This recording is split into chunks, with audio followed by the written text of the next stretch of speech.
BB851, turn right heading 180. 14 Papa, turn right 245, report localizer established 27. Etihad Airways is an airline heavily featured on the channel thanks to its own downfall that stemmed from an aircraft spending spree back in 2013 and the ever-changing markets, which saw it for multiple years plummet to losses of US $2 billion, a sum that would indeed kill off any airline, except Etihad, who have since put in an action plan that has seen flights cancelled, routes removed, pilots depart, changes to cabins and what's featured on board, as well as aircraft being retired and future orders being deferred or completely removed. We've now received news on their results for 2019, which once again indicate another major improvement. However, on the surface, the sum of losses is still nothing short of incredible. The carrier has called the result encouraging following announcing it had reported losses of US $870 million for 2019. It's worth mentioning that in comparison, the Abu Dhabi-based carrier reported losses of US $1.28 billion for 2018, while it reported US $1.52 billion for 2017, and finally US $1.95 billion for 2016. Since 2016, though, Etihad Airways has actually lost over US $5.6 billion. However, since it's implemented its recovery strategy, the losses have each year come down significantly, indicating something is indeed working.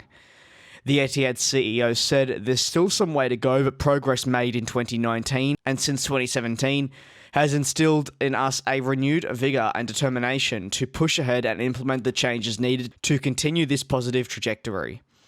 When taking a look at other areas of Etihad Airways, their total reported revenues were down US $300 million, while their total passengers carried were also down roughly 300,000 from 17.8 million in the year prior. While this on the surface may look bad to you, as briefly mentioned, the results in this regard come directly from the major restructuring plan that the airline was involved in. It saw them cut a number of services from their network in a bid to fly the most profitable services only, and the ones that they believe they could indeed sustain in the long term. Etihad Airways is entering the third year of a 5-year turnaround plan that should see the carrier return to profitability. The turnaround plan that was initiated in 2017 is something a number of airlines in the past that have collapsed have not had the luxury of entertaining.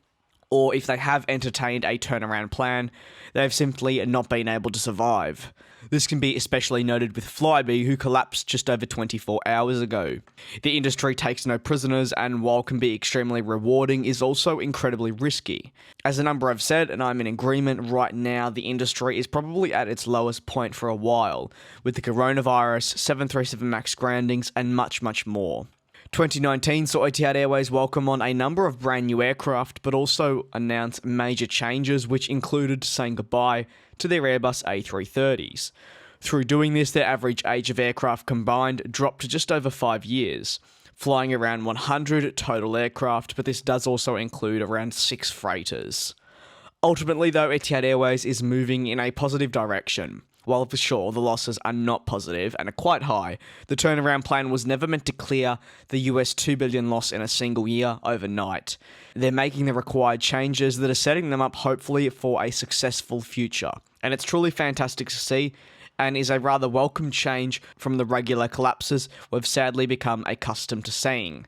If you have any thoughts on Etihad Airways reporting more loss for 2019 and also their improvement, drop them in the comment section below. Until then, I'll see you all in the next video.